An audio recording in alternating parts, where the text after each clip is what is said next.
What is up, all of my beautiful freaking people? Welcome back to another episode of FML Talk. Today, we are joined by the Danielle Harris. She is a horror icon and has been in this industry since she was a little girl. She's been in Halloween, the Hatchet franchise. She's also a badass female director. But we are diving into the more personal side of things today. So sit back, grab a drink, and welcome to FML Talk. Oh my God. Wait, how old was the other girl? 19. Can you believe that shit? Hey, this is Gabrielle Stone. Good book? I did not in chapter 6 yet. He did what? 48 hours? What a dick. Yeah, but have you seen all the photos on her Instagram? And this is FML Talk. Oh, no, she didn't. Y'all know I love a good self-love cocktail and occasionally an actual cocktail. I have always notoriously hated the taste of alcohol and needed it disguised in a good mixology cocktail until I discovered Neft. Because Neft is a premium vodka in its purest form with non-GMO rye, it has a light taste full of character. Not only is Neft one of the best tasting vodkas I've ever had, it also comes in the cutest packaging I have ever seen. Their unbreakable barrel keeps it chilled for up to 6 hours, making it the perfect drink to take just about anywhere. Join me in adding a little actual cocktail into your self-love cocktail with Neft vodka. Cheers! So Danielle and I have a lot in common. We both lost our dads when we were 6 or 7 years old, and hers was in a very different way than mine, but we both definitely picked up some things that stayed with us in the future relationships we had with men and how we attracted different people into our lives and those relationships and how they played out.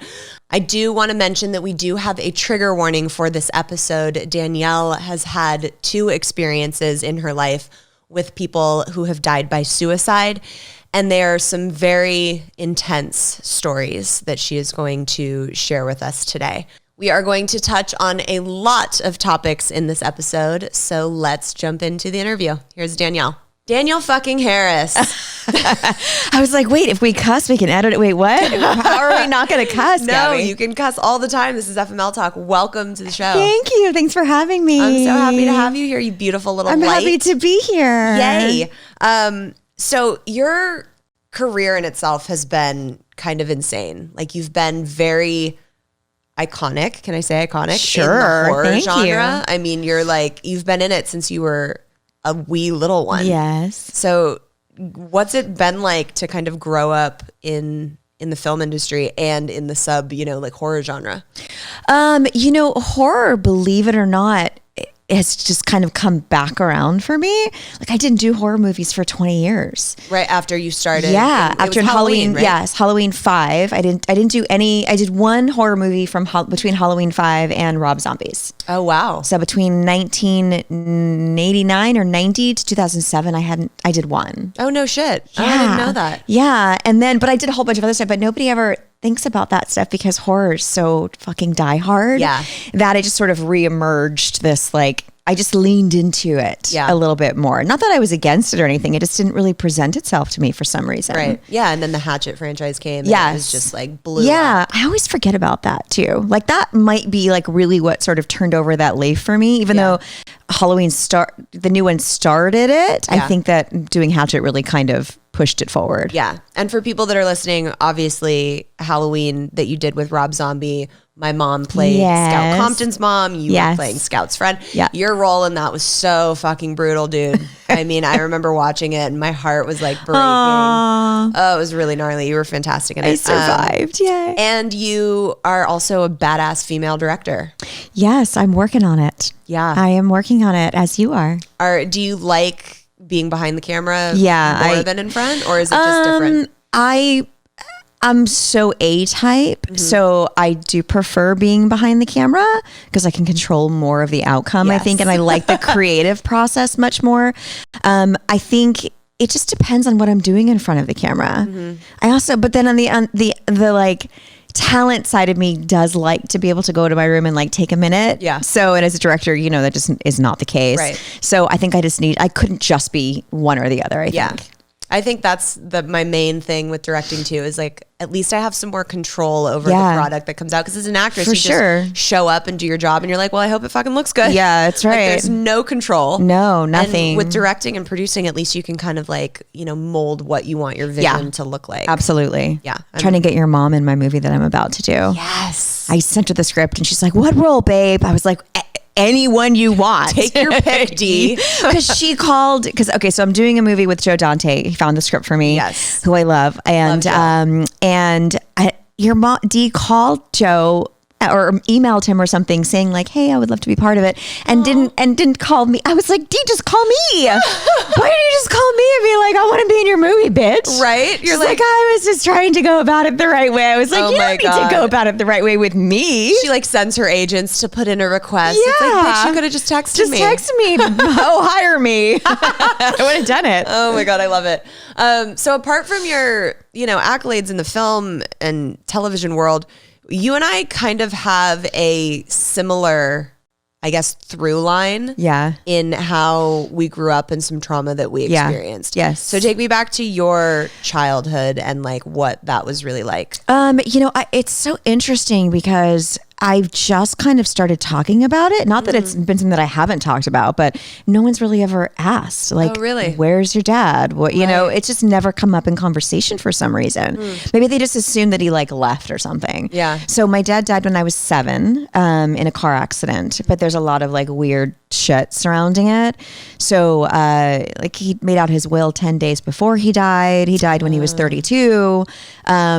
Really random shit kind of surrounding the night that he died. So there hasn't really been a ton of closure with it because they're questions that haven't been answered by people that were still there. So, I don't know if he was like in trouble or if it was a hit or if he just knew he was going to die because he was doing some shady shit, but it's really weird. There's a lot of weird circumstances. So yeah, that must be really difficult to try and kind of like have some peace and wrap your head around. Yeah, I mean, there's half of me that's like, okay, I'm fantasizing about the what if I were to be walking down the street and he like shows up somewhere. Like that's kind of probably the little girl in me that's like imagining that this could happen because it's like happened in movies before. Right. I know the reality is that he's dead. He died in a car accident. I don't know how it happened. I mean, if I just go by what the cop said or what I heard the cop said, because I haven't found a police report or anything on it. How weird. Yeah, just weird shit. So he went to a ball game with his 2 friends. He drove them from Long Island to Madison Square Garden, and then he got up at halftime, made a phone call, and told his girlfriend that he didn't know where God was going to put him the next day, so he had to cancel lunch plans with her.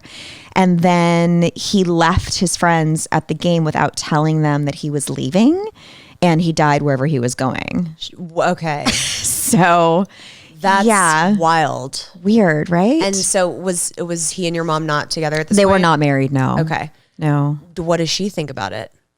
She doesn't really have anything to say. She really wasn't like still in his life at that point. Okay. So, I mean, my mom kind of likes to embellish things. So I don't really know if she's like really thought about it. And if she did, if she would tell me anything. I don't think even his friends that I still talk to really haven't said anything different. I've been like, I'm like in my 40s. Yeah. Like you could if he was tell into me some now. shady shit, I kind of want to know. Yeah. Because it's a part of me. Because that's too coincidental and weird circumstances for it to be like, oh, he just got in a car accident. Yeah, it was very strange. So I don't know if it's like witness protection or, I know that he was like gambling and running numbers, doing bookie stuff. So I don't know if like he stole money and like knew maybe something was going to come back to kick him in the ass. Right. My grandpa was a cop, it's like it just, my grandpa was a cop. My aunt worked for the courthouse. Like things were sort of hidden and moved around and weird shit has been said to me over the years. Yeah. So like my godmom, I'll say like, oh, I feel like one day I'm going to walk down the street and I'm going to run into my dad. And she'll say stuff like, well, crazier things have happened.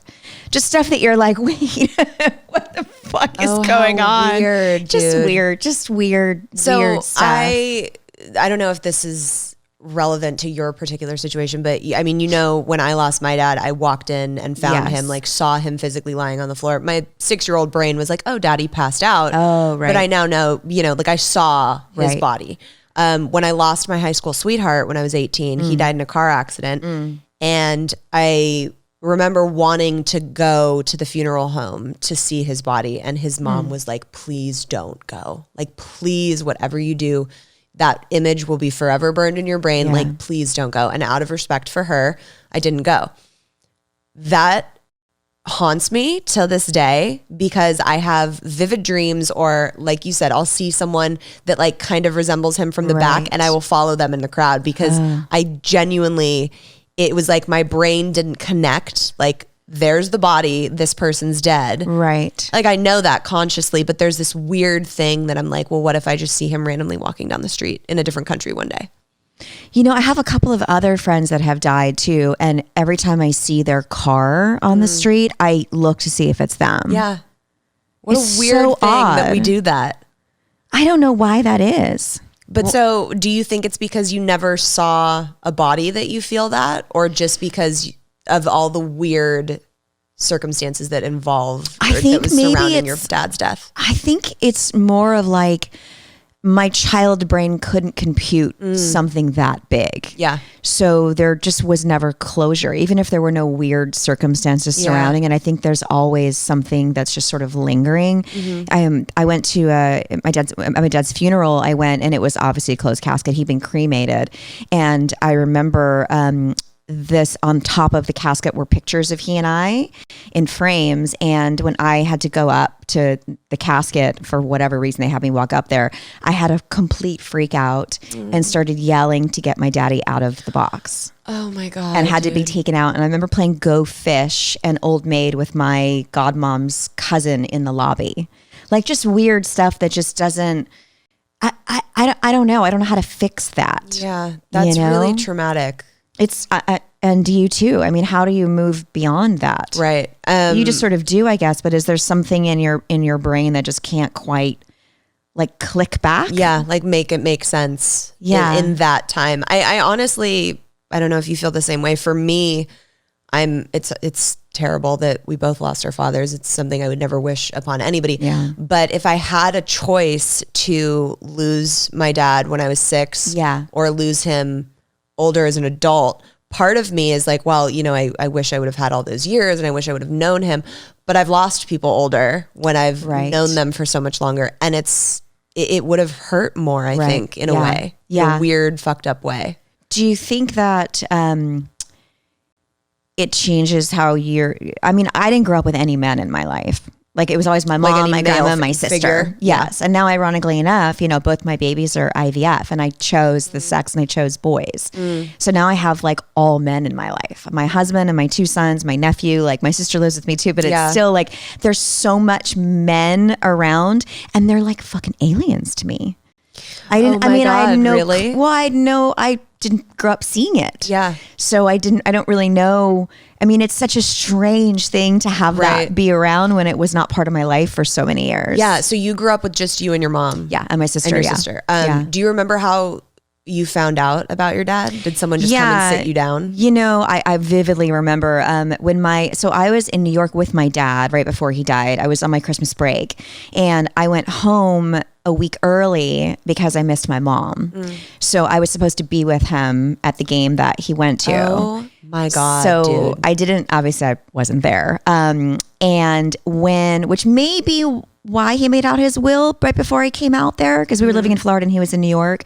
So I remember when I was there, he kept saying weird shit to me. He kept saying to me, if anything ever happens to daddy, you're going to be a rich little girl. Wow. So, oh my God, this is so wild. It's so crazy. So when I remember the call coming in, and my mom getting the call before I went to school in the morning. It was my aunt that called her, and my mom had me go sit on my bed in my room. I still remember like what the curtains look like and the bedspread and all of that stuff. And she said to me, daddy has died. And my response was, am I going to be rich? Oh my God. And Danielle. she was like, what? And that's how the conversation started. Wow. So, and also he had ordered a different car. He went and he ordered a Bronco. He was driving a Toyota Celica, and it was small, and he had ordered a bigger truck, but the stuff that he wanted hadn't come in or whatever. So it was like a pre-order for the new year. So he was going to get a different car than the car that he died in. Oh my God. This is like kind of mind blowing. So crazy. What was in, is this an inappropriate question? What was in the will that he made out 10 days before? Ironically enough, so my godmom was the witness to the will, and said that there was a lot of money in there. When I turned 18, I got the money, and it was $5,000. Oh my God.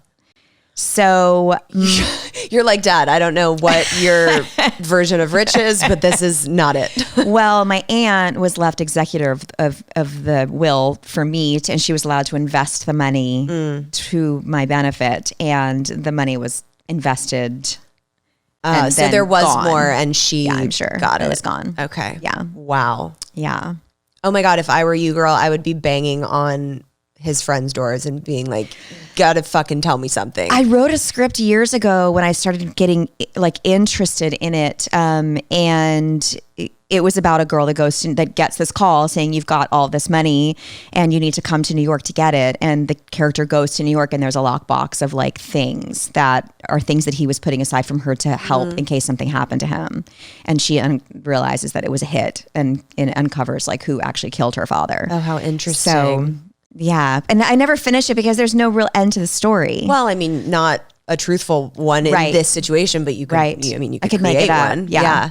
I mean, I would watch that. I was at Paramount Studios one year, and I remember driving out of the parking lot past the gate, the security gate, and this guy in a electric truck drove up next to me and looked over me and looked just like my fucking dad. Oh my God. And it freaked me out. I thought, God, could you imagine if he's like been in the business this entire time and I just don't know? I honestly, there. I've had those weird fucking, I've had dreams. I talked about this on a previous episode. I had a dream once where my high school sweetheart was in the dream, and it was so real and so vivid that I remember waking up and being like, he was fucking with me. Everybody's been fucking with me this whole time. Right. Like he just left and he's been alive this whole time. Right. And people haven't told me. Doesn't it feel good in a weird way? Like well, the dream freaked me out a little bit, but it really makes you think like, fuck, like that could really happen. Yeah. Like unless you saw a body. Right. And you're like, that is the person. I've wanted to dig my dad up. I mean, I wanted to but he was cremated, but right? the box would still be in the ground. Oh, got it. Oh my God. Like if it wasn't, you can like test the ashes and it's not his. Oh my God. I'm dead. No pun intended. Oh my God. Okay. So. And you know what else is really crazy that I've started thinking about over the last decade or so? If you follow my career, I never have moms in movies. It's always me and a dad. Oh, interesting. Or me and an uncle, or me and someone trying to kill me. That's a man. Yeah. Interesting. I don't think I've ever, maybe like like 3 or 4 times in my whole career. It's always me and a dad. Always. So fucking weird. There's got to be some fucked up like Freudian thing hiding underneath that. Yeah. So for me, when I lost my dad, the subconscious belief that was instilled in me was fear of abandonment, and more literally, when I love someone, they die. That was then reopened and reinforced when I lost my high school sweetheart. It was like, okay, and when I love someone, they die. Fear of abandonment. What, if anything, did you pick up, do you think, from losing your dad so young? I definitely have fear of abandonment. Not like leaving me, but even now my husband, like if he's out late, there's like no sleeping. I mean, he has to call me when he gets in the car. Yeah. I have the tracker where I know like when and it's really only since I've had kids that's been really important to me. So definitely, definitely that, like, something's going to happen. I automatically go to that. Oh God. I've also had a lot of friends that have committed suicide. So I'm always worried. Like, my mom had issues when she was younger too. And I was always worried that my mom was going to die. It was like a constant fear of mine. Yeah. My mom's going to die. And this one's going to die. My grandma's going to, I mean, of course, everyone is going to die. Yeah. But I had a huge fear that they were going to not be around anymore. Yeah, I think I dealt with that too. I remember when my mom turned the age that my dad was when he died, I like felt like I didn't breathe for that year. Right. It was like, this is the moment where Right. she goes too, and I'm left by myself. Even still now, I'm 33 years old. Right. And my mom, for all intents and purposes, is in phenomenal health. Yes. For her age. Yes. I still am like, dude, when she dies, I'm going to just disintegrate. Like, I'm just not going to fucking make it. I hope I have kids by that point. Yeah, Like, because then you have to pull through. Yeah. Yeah, for sure. My older one, Carter, asked me, he knows my grandma died when she was 88. So he'll ask me, like, when are you going to be 88? How many years before you're going to be 88? And the other day he said to me, who's going to die first, mommy? Me, you, Carter, Jagger, or daddy? Oh my I was God. like, none of us. You're like, everybody's alive forever. Forever. What have you heard? I was like, That's so I don't know. sad. And how old is he? 4. Oh my God. Yeah. Like, where did he He's pick that up obsessed from? with death and what happens, and he calls it Kevin, not heaven. It's who goes to Kevin. Oh, that's even cuter. But it's you know, it's a real thing. And I think, God, please, I can't even imagine leaving my kids. I Yeah. can't even imagine them having to deal with losing a parent. Yeah. It would be devastating. Yeah. I have an age gap with my now boyfriend. He's 15 years older than me. Very young soul, and I'm a very old soul. But, you know, Right. it's 15 years. So whenever we discuss having kids in the future, my trauma brain immediately goes to, yeah, but then I'm going to end up like my mom because he'll die and I'll Right. have a fucking 6-year-old here that's like, where's my dad? It's really brutal. And I have to remind myself, like, obviously my boyfriend's not my father, Right. and I am not my mother, and we don't have to repeat that pattern. Right. But it's a very real thing to try Yeah. and like work through consciously. And it's out of your control. Yeah. It's a subconscious, like, cellular fear. Right. And you could never shake that. Yeah, I mean, you can do work Yeah, around it yeah, and be somatic conscious healing of it. and- yeah. But it's definitely a thing. Do you have anything that, and I resonate with what you said about, you know, if someone's out. I don't have it if someone's out and about, but because of when I lost my high school sweetheart, he was like, I'll call you when I get home, and then never called. So now I have to, like, if They have to call when they get have home. to call or they have Yeah. to text. I have to know, like, when you're home Yeah. and inside. Yeah. Otherwise, I'm like, they're dead. They're for sure. Yeah. 100% side of the road. Right. Gone. I think the same thing. Yeah. That's why I need to know, like, how far. So if you're in Beverly Hills with having dinner and you get the check at midnight, and I know you're 40 minutes away. If it's past 1 and you told me you were on your way, then I'm calling you. Right. Even if I'm dead asleep, Right. my brain will wake up and go, okay, it's 1 o'clock. Yeah.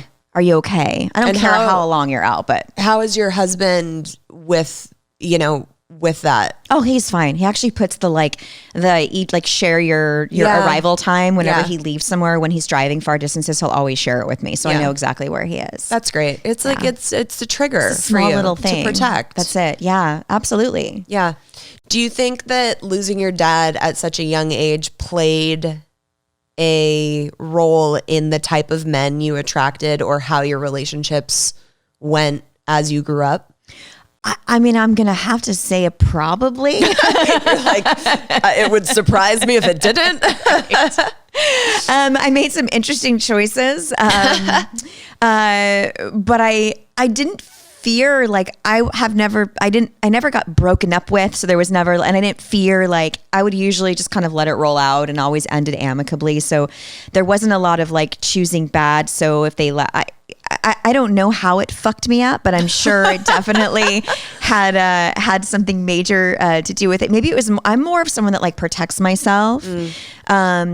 and deals with things on my own emotionally. So there's been like a relearning how to sort of be a partner, because I'm always worried like I'm going to be alone. And I did this like energy healing work with my therapist years ago, and like ancestral, because there were things that I was having anxiety about that were not true to my life. Right.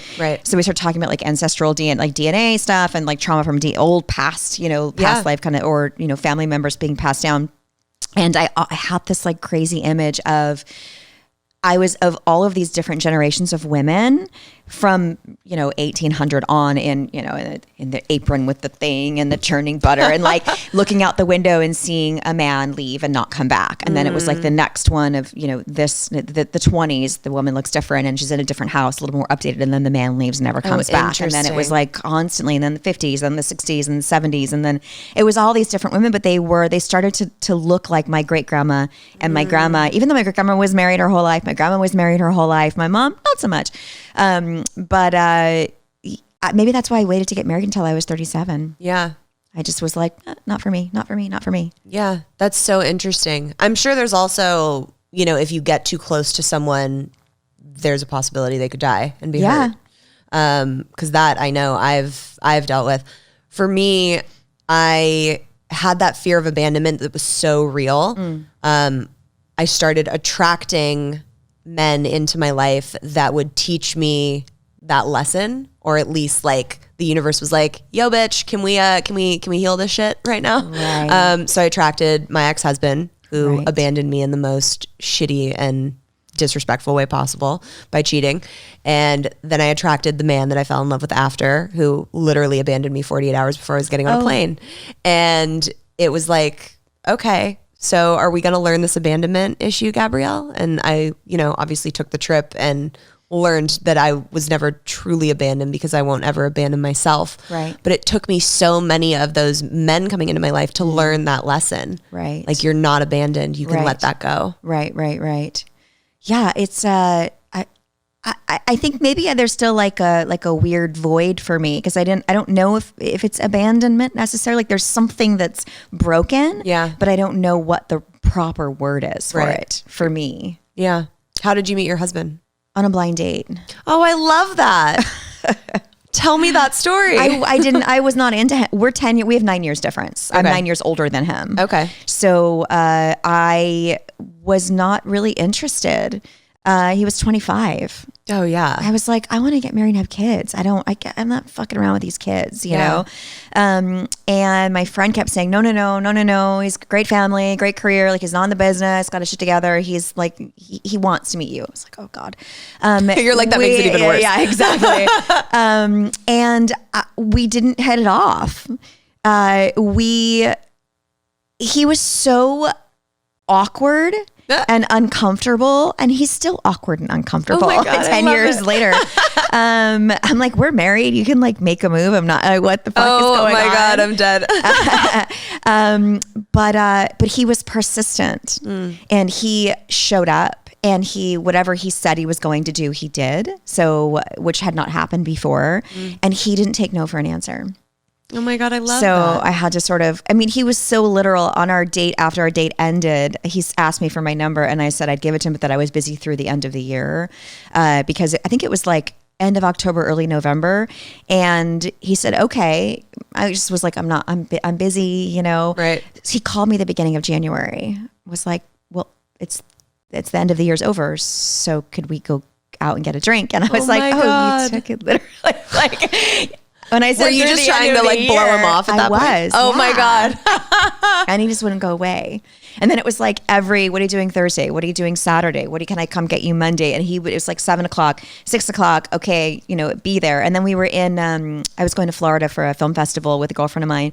And he's like, oh, I have my store and book. I have to close down. So I'll just go when you're going to be there. And, maybe I'll meet your family. We were only dating like 2 months.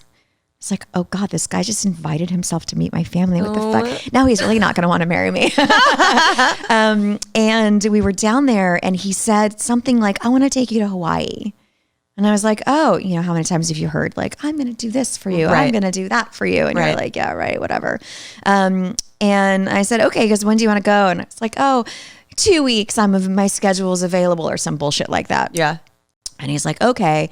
And I remember driving with my girlfriend to the hotel where the film festival was at. It was like 3 hours away. And he messaged me, check your email. And when I checked my email, he booked a ticket in 2 weeks to go to Hawaii. Ballsy. And took my friend who introduced us and her husband so I wouldn't be weirded out. Ballsy. I know. I mean, what? I know. Crazy, right? So when did the tide change from you being like, he's awkward? I mean, I know you still say he's awkward and uncomfortable, but like, when did the tide change for you to be like, okay, I like him? When he just kept coming through. Integrity was a really big thing for me, and he kept showing up. Yeah. So for me, and maybe that's what it is. He wasn't going away. Right. I could always count on him to be there when I really hadn't had that. Yeah. Yeah. So yeah, even now he says like he's of his word. He's always been that way. I mean, we're married 8 years. It might take longer to get there, but eventually he does it. Oh, I love that. He's a creature of habit. So what a great fucking little happy ending. That's amazing. I mean, I'd been in 3 relationships before then that were 5 years each, where the men lived with me. They were actors. Like I remember my boyfriend right before David, when we broke up, we were sitting on the couch and we'd like planned to have our talk, because we knew it was over. Yeah. But he was living in my house. So we sat down, we went to breakfast that morning. We came back, we sat down on the couch and we're like, okay, let's talk. And he said to me, if you want stability and security, I'm the wrong guy. What? Yeah. You're like, okay, and there's the door. That's exactly what I did. Yeah. I said, I'm not gonna like get married and have kids with someone that's cool, like not getting a job when they run out of money. Right. Because they're an actor. Yeah. Or a musician. You're like, welcome to the industry where you need like supplemental income while you're trying to like chase your dream. I mean, I had done Rob's Halloween, made a lot of money, and I still had my day job. Yeah. I was still selling shampoo as a sales rep for a beauty distributor. Oh my going God. like salon to salon selling Moroccan oil products. Oh my God, I love Moroccan oil. It's the best, right? For like, a year and a half, 2 years. And I would go into a salon and they were like, are you, wait. Oh my God. It's like, yeah, but that $3,000 a month. Yeah. That I knew was steady was how I paid my mortgage. That's my rent and everything else is fucking. Yeah, I don't give a fuck. I'm not waiting around for a job to come to me. No, Like, just, you have to do in a you're business survivor. like that. Yeah. And the fact that my man was not okay, like putting his ego aside to get a real job. Right. It's like, bullshit, am I going to be on some couch with my kid because I'm pregnant and can't work or go to conventions and make money to pay our bills, and you're going to be like chilling, waiting for the show to call you to hire you as a regular? Fuck off. Right. So that was it. And he ended up on someone's couch. Right. Shocker. I wonder, I mean, there's a little bit of, you've got to like kind of give him props in a weird way for owning that and being like, the important shit that you need. Right. I'm not that fucking guy. Right. And being like, okay, you could have let me know 5 years earlier. He but like at probably least did let me know. Yeah. Or show me, and I just didn't want to see it. Hiding your eyes from the red flags. Yeah, for sure. Like, when the bill would come and like his debit card would get declined, or, he would have no money to help me pay the mortgage, or I would pay his car insurance, but then he would get a big job and he'd go buy like a fancy watch or like soup up his car, or, just icky. I just can't. Icky. Okay, I want to take a turn to something you said earlier in the conversation, that you've had multiple people in your life that have died by suicide. Yes. That we did an episode a couple weeks ago. Well, it's probably a couple months ago now. With someone whose father died that way. I lost an uncle that way. Yeah, I know a lot of people that have had one brush with it. Yeah. But I think it's interesting that you've had multiple. Yeah. What's that I've been had like? 2. I've had my 2 guy best friends kill themselves. Oh my God. One, I had 10 years. Jonathan Brandis, he was an actor, like 10 years, one of my best friends. We also had a romantic relationship on and off for a year, but something kept kind of like pulling me away from doing that. And yeah, he was 27, he hung himself. And my ex-boyfriend, who became his best friend, was inside the house when he did it, and is the one that found him hanging outside of his door on a beam and had to cut him down and like Oh my God. Was already had already had trauma from other situations in his life. So did not need to deal with that situation. Yeah. But what's interesting is, so that was, I was 26. And that took me a really long time to get over. Well, yeah, best friend of 10 years and someone that you had romantic feelings for at some point. That's a lot to unpack. Like, we were best friends for years and years, and I started developing feelings when he was doing a movie in Prague. And I was like, I'm going to pack my shit and I'm going to go see him. And I flew to Prague. Oh my God. And we hadn't even kissed. And I was like, I'm going to go to Prague. And we were there, and then I think we had sex like the first or second night I was there, and I was like, okay, this is kind of crazy what's going on. And then he was so just special, just a fucking lunatic. But I loved that. Yeah. And we went to the travel agency across the street from the hotel. He had like a week off or something, which is why I had gone there to spend time with him. And he's like, close your eyes and pick anywhere on the map that you want to go. I was like, shut up. This isn't real life. And I did. I closed my eyes and was like, bing. Opened my eyes. He goes, we're going to Paris tomorrow. Oh my God. And we just got tickets and went to Paris together. Wow. So, but after that, something kept feeling like it was too much for me. He was so intense. And I know he had a lot of, mental stuff going on. And I just think he just couldn't deal with it. Yeah. He started sort of like losing himself along the way. And everybody talks about it being like, oh, because he wasn't working as an actor or the business, and it has nothing to do with it. So that was that situation. And then, so it felt like devastating to lose him that way. I can't imagine. It's one thing to lose someone in a freak accident or because of an illness, but when someone makes the choice to do that and there's all the extra guilt on you of like, could I have done something? And like, I just wish if we all would have just talked. There was like 4 of us. He had 4 close friends, 3 guys and me. If we had all never just said anything that alluded to that, he would say stuff like, we used to always say like, I hate my life. I want to fucking kill myself. Like that was like our literally verbatim what we would say. Yeah. And it was like a joke. Yeah. I hate my life. I mean, it was pilot season. He used to wear a t-shirt into pilot auditions that said fuck pilot season. That's great. Like he was out of his mind, ballsy, crazy, like just so spectacular in an insane way that it was such a shame that there was other things going on that made him that way. I was like, are you fucking lunatic or are you brilliant? Like what's going on here? Yeah. And he was both. Yeah. I didn't know the pain that was going on. Because we were all like in our late 20s and drinking whiskey and, making movies and just being like creative nutbags at that age. We all had demons and dark things going on. I think we all got together and like, it just, we used it to be creative. Right. And they were the only group that I could really do that with. Mm-hmm. So when that was gone and we all sort of dissipated, it was really sad. We all still talk here and there and have that thing, and I remember Soleil Moon Frye threw his like memorial or whatever after. And that year, Jonathan was calling me saying how he was mad that only like 3 of us, we were the only ones that remembered his birthday, that he had all these friends and nobody fucking called him on his birthday and he was all pissed off. And then I go to this like memorial and there's all of these people there that are like crying over him and he was this and this story and blah, blah, blah. And I was like, fuck these people. He would be laughing right now if he was standing here. Yeah. Soleil with her, valet parking and catered and flowers. I'm like, where has she been for the last 10 years? I haven't seen her anywhere. So it's interesting when that stuff happens, like who has weird feelings or needs to kind of clear their conscience a little bit. Yeah. And a lot of that was going on. Is the person you're talking about, was he a part of that documentary that I watched? Yeah. Okay. I didn't watch it. Yeah. I was going to watch it with John's parents. And then I was like, I was so... I don't know what it was about. I just saw some stuff and the way that it was sort of marketed, I don't know. It just made me feel uncomfortable. Didn't sit right. It didn't sit right. And I didn't want to, I just was like, I don't want to hear his voice. I don't want to watch it. These are not his friends. I don't, why are you using this old footage to talk? Like, no, but I'm also very protective. Right. Over him. And I always was protective over him. When like my mutual guy friends wanted to beat the shit out of him, I was like, no, you don't understand. He doesn't mean it, And do you think that his death was what pulled that group of people apart? Yeah, for sure.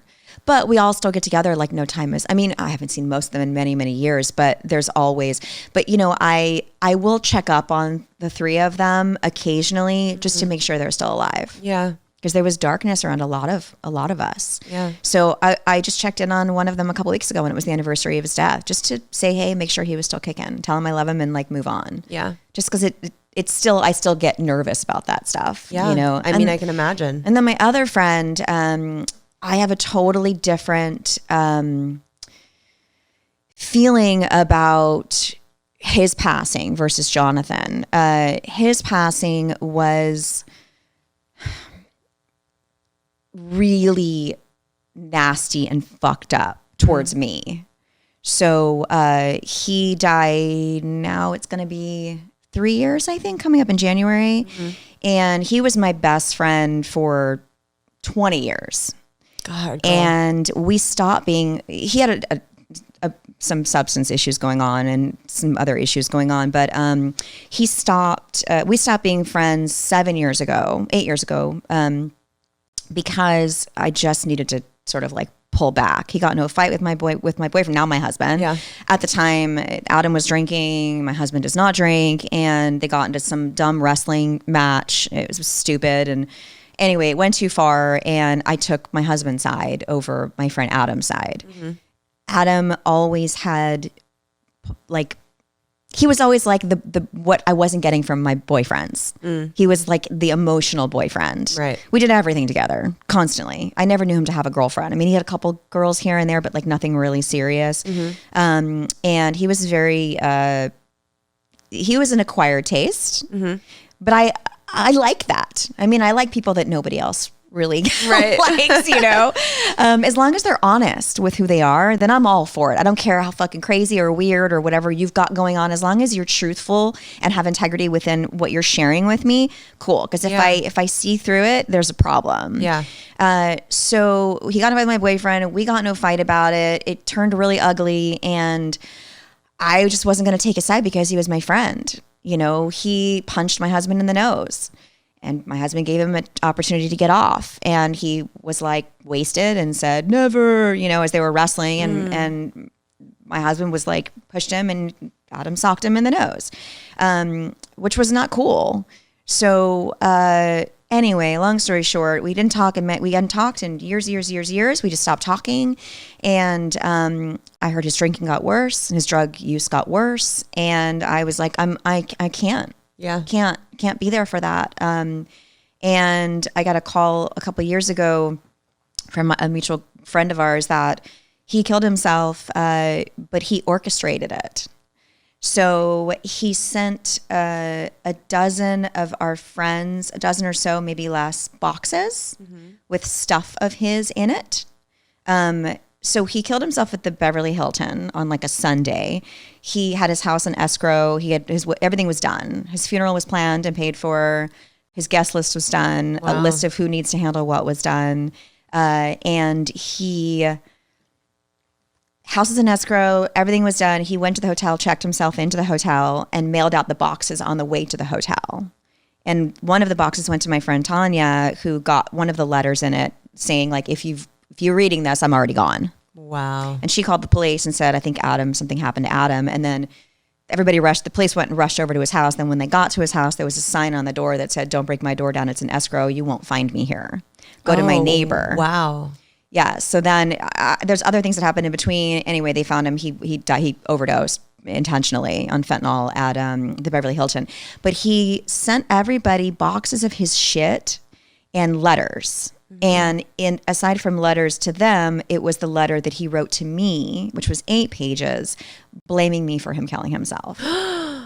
So it was nice to have all of my friends get that. That letter went to everyone that got the box? Yeah. So what he wrote me, he sent to everybody. And was that sent to you as well? Yeah. Yeah. I got 2 boxes. I got his journal from 1992 until the day before he killed himself. Oh my God. And I got his glasses, and I got like some books that he and I had in common, and all the letters I ever wrote him over the years, all the cards I ever gave him over the years. Just like, here you go. And he gave it to sent it to my friend Elena because he didn't know where I lived. So he sent it to Elena. I cannot imagine receiving that. Well, I told her, I'm like, open it up. I don't want it to fucking go boom I don't know what's in there. Like, God knows. He's, I don't know what the fuck he could have happen. I don't know what's going to happen. Oh my God. So she called me. She's like, I don't even want to tell you this because my baby, my second son was just born 2 months before. So here I am with this like newborn baby and I'm all like, the hormones. I have to deal with this. Oh it's my like, God. I don't want to deal with this. And then, so he had like this, and then he's, I guess on this list he had of Elena had to call all of our mutual friends. So he had like 300 people on this list of everyone she had to call personally to tell that he died. Someone that thought he had no friends and that's why he killed himself.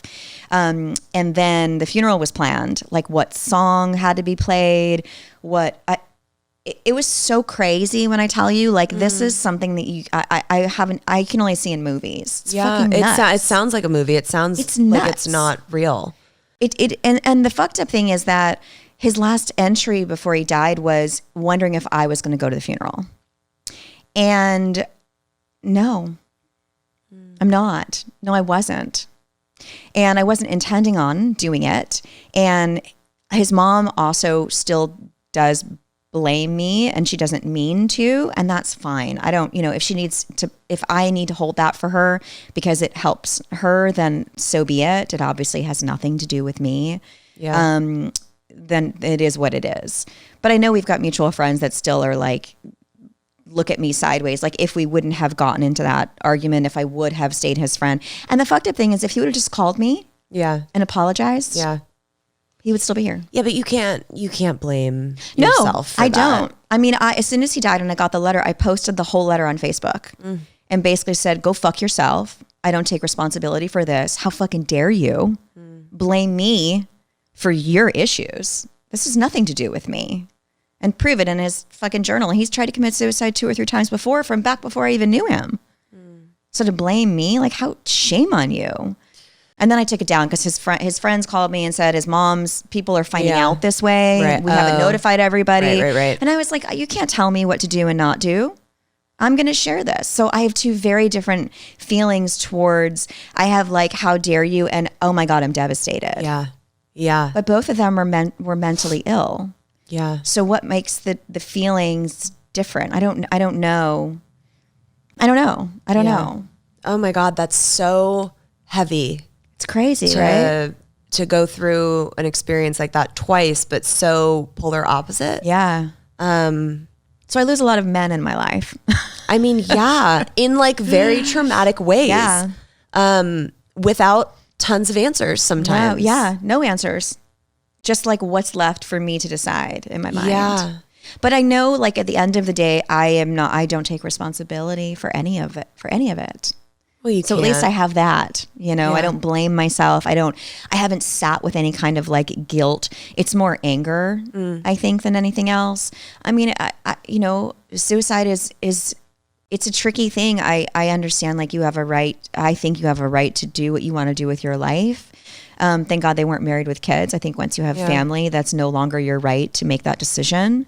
But who am I to judge somebody for doing that? It's a slippery slope for sure. Yeah. Do you think you'll ever be able to let that anger go?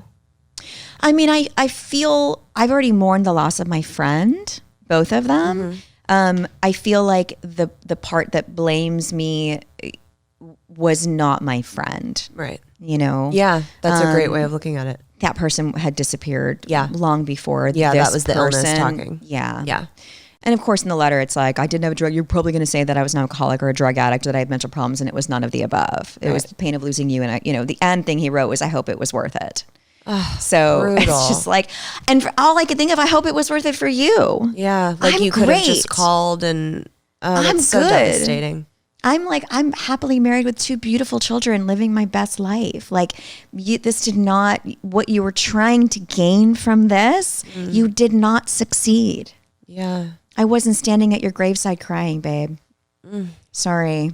That's so sad on so many levels. If he would have just, would have had a conversation about it. Yeah. Then it would have totally changed. Right. But oh my God, that's nuts. so brutal. I mean, I think about like going to the graveside and like making amends, but I don't really have anything to say. Yeah. Not yet, anyway. Yeah, maybe one day. Yeah. Oh my God. But he's the one when I see a car, the car they drove, I still like look to see. And I'm like, why am I? it's just so like, Right. he's not going to be in the car. Yeah. But I mean, I get where that mentality could come from with someone Yeah. where it ended up that way. Oh, brutal. It's nuts, right? What would you say to someone that's dealing with losing someone to suicide?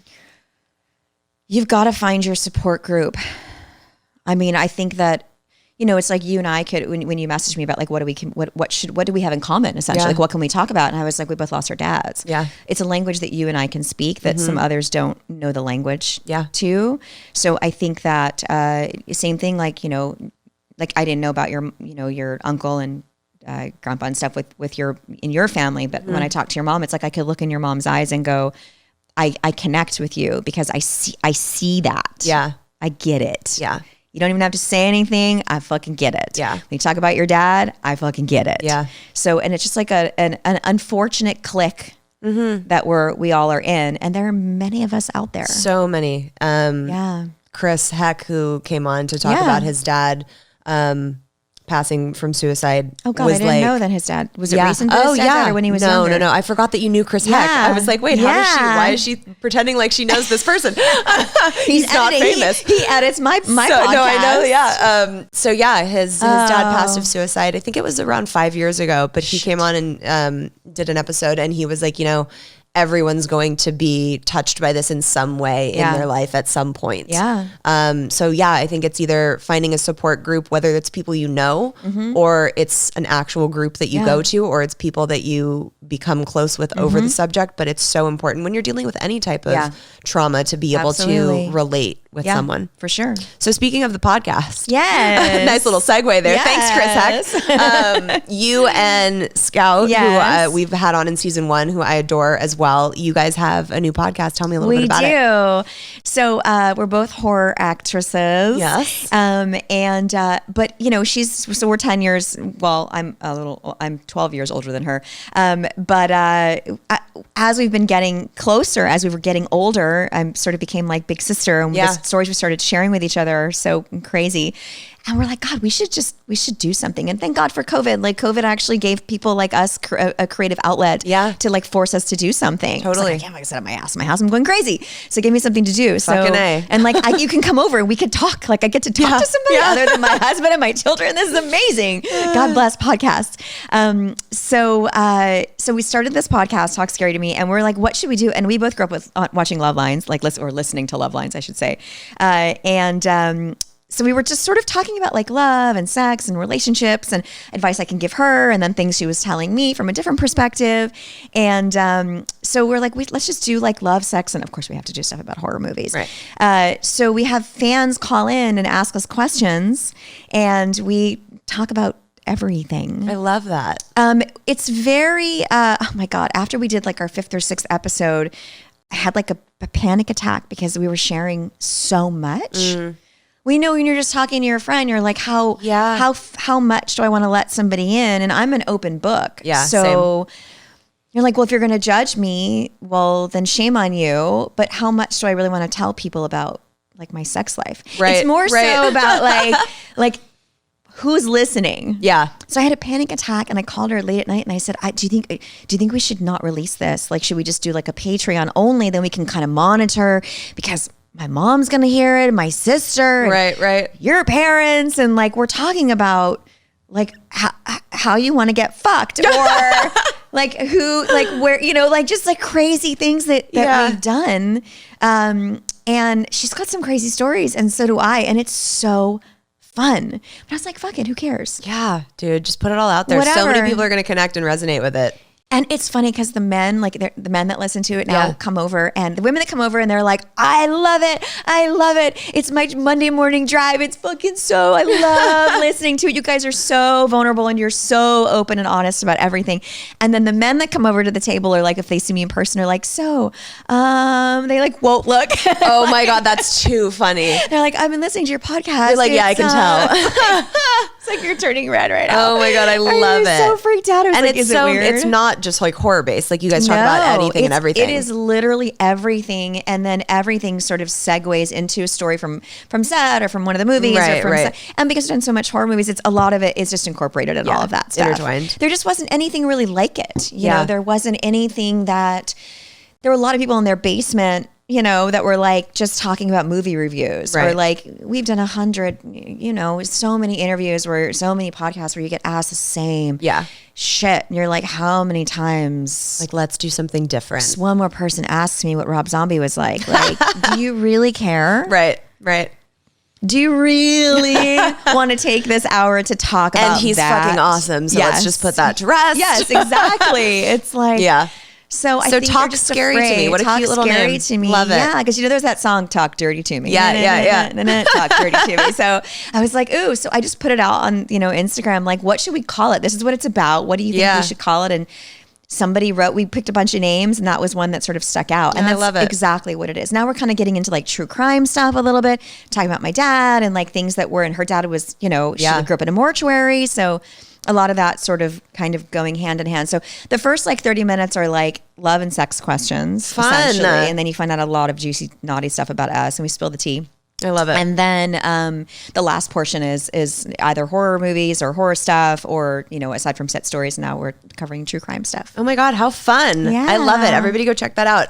Tell everybody where they can find you online.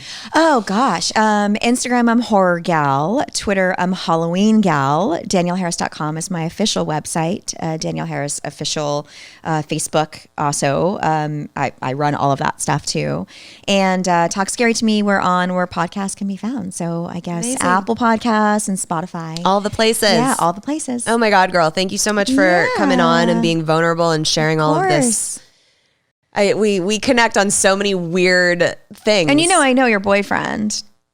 Oh, I do. Yeah, you do. You know Tay. I know Tay. Of course I do. I know. I told him, I was like, Danielle's coming on the show today. And at first he was like, I don't think she's going to remember me. What? Yeah. He's crazy. I saw the pictures like, oh my God, you dating Tamar? Of course. I love it. Because so my friend Nicole was dating, oh God, how was his name? It was his old roommate. So Mike Deeney and Nathan, who was on The Real World. Yes. So Nathan and Mike God, this was like a long lived with time ago. Tamar. I was 23.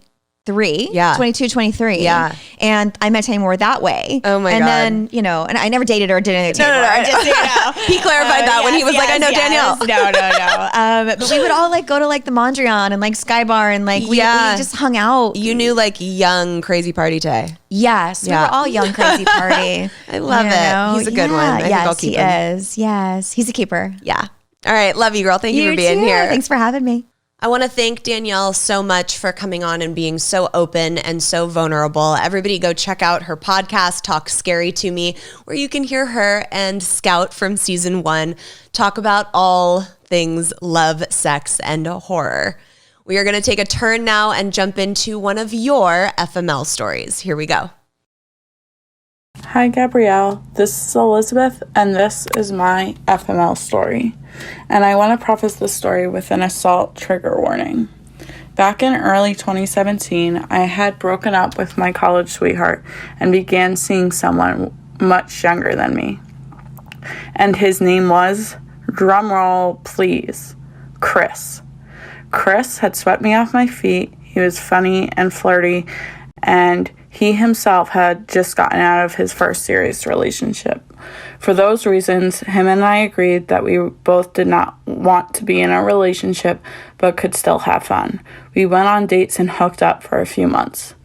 But it all came to a screeching halt on the last day I saw him in May of 2017. Now I know that him and I agreed that we wouldn't date, but there is still a level of respect that you need to show someone, especially while being intimate. So Chris and I were at the movies. Please keep in mind that I did purchase the movie tickets for both of us. This will be important later on. And we proceeded to make out in the movie theater. And as we were making out, I'm still to this day not sure what happened, but all of a sudden, something in him shifted and he immediately began to push me off of him and would lean away from cuddling with me and all things that were okay and we were doing before this moment. As we left the movie theater and we were walking back to separate vehicles that we were parked in a parking deck, he was barely speaking to me and was on his phone walking feet ahead of me. He barely said goodbye, and as I kept asking what happened, he kept repeating, "Nothing, I'm fine." He sped out of the parking garage, and as I went to pull out of the garage myself, I realized that he had my parking ticket to get out of the garage that he had put in his wallet to, quote, keep safe. So in addition to paying for the movie tickets, I had to pay the $40 lost parking ticket fee to get myself out of the garage. And as I left the parking garage in tears, that was the last day I ever saw him in person. Now, in recent years, he has tried to come back in my life, and he got very, very good at breadcrumbing. Whenever he is single, I get a text, "Hey, how are you doing?" And it usually is when I'm doing well or have just accomplished something in my life. Now, in 2019, this all stopped because I ended it, because he had reached out to me saying he was having a difficult time with school and decided it wasn't for him and he needed a friend. And even a few times, we were arranging to meet up. But part